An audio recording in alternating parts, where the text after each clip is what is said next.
This is Pastor Mesa, the Spanish teacher in the High Spring Academy, Christian Academy, and then we are going to try to give you one lesson right now to Spanish 1. This is going to be for Spanish 1, and specifically in a few topics that are definitely we need to review some of them, and then we're going to teach you a new things about the Spanish language. The first thing that I wanted to remember, all my Spanish 1 students, is that we're going to have tests, remember, about the vocabulary test. The vocabulary test is going to be, like always, 50 words that you have to translate from the Spanish to English. And that one is going to be in the page 147. That vocabulary is going to be in the page 147. So if you have your book at home, I need that you check that one and try to memorize all the words that you can from that list. Repeat vocabulary in the page 147. 147. And like we're doing every time when we go to the a few semesters, we're going to try to memorize a Bible verse in Spanish, a church Bible verse in Spanish. And then this time, the Bible verse is going to be Apocalypse, that's going to be Revelation 2:10, the second part. One more time, it's going to be Revelation, and in Spanish, Revelation is Apocalipsis. Apocalipsis chapter 2, verse 10. Capítulo 2, versículo 10, the second part. And it's going to be, and you're going to have a picture, not only of all these, you're going to have a picture of this one too, when you check in this particular area in your computer.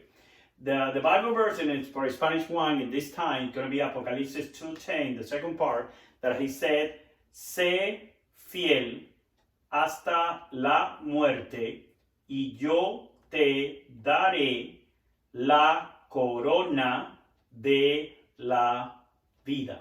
I'm going to repeat that one again, okay? Sé fiel hasta, and you have to remember that in the H, we don't have a sound in Spanish, so it's hasta la muerte. Y, when we have the Y along with not vowel, definitely it's going to be the sound of E. E, and then Y with O is yo te daré la corona de la vida. It's a simple Bible verse, and definitely I wanted that you remember when we are going to try to review or test, about this. The other part that I wanted that you check in your books is going to be on page 98, and it's going to be the possessive adjective, okay? And we teach you that one before I left for Argentina. By the way, I'm going to give you my experience when we go back to school one day, my review about all my experience in the Argentina and all the blessings that we received there to try to spirit out the gospel of Jesus Christ. So, in the possessive adjective is going to be for I, that's mean for yo, me, for you, tú, for he, su, for we, nuestro, for they, sus. You remember that word or the phrase that many people that use in Spanish, mi casa es tu casa. That means your house is my house. Okay, my house is your house. So, mi casa es tu casa. We have in these sentences two specific possessive adjectives. Two possessive adjectives. Mi, that's mean my, casa, house, is, tu, your, casa, house. So, mi casa es tu casa. What about if I say my house is his house? So we say, mi casa es su casa. What about if I say our house is your house?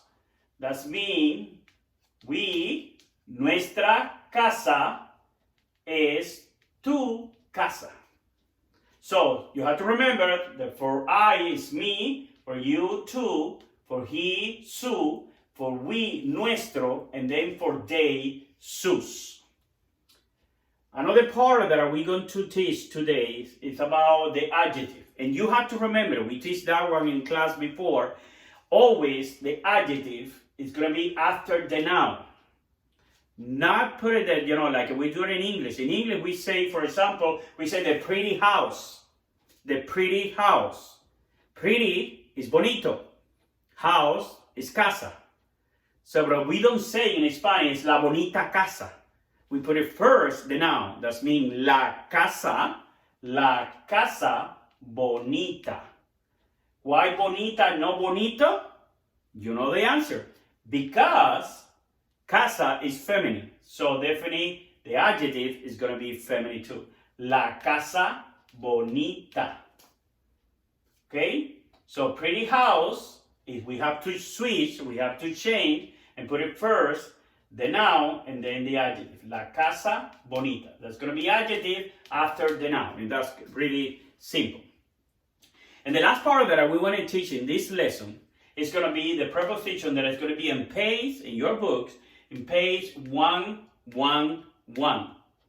Okay? And the page 111. That's going to be the three prepositions that I wanted that you learn today. It's going to be de, that's mean of. There's going to be para, that's mean for. And con, that's mean with. So how we can work in this? It's going to be like this. For example, if I said in English, I go out of my house at 3 p.m.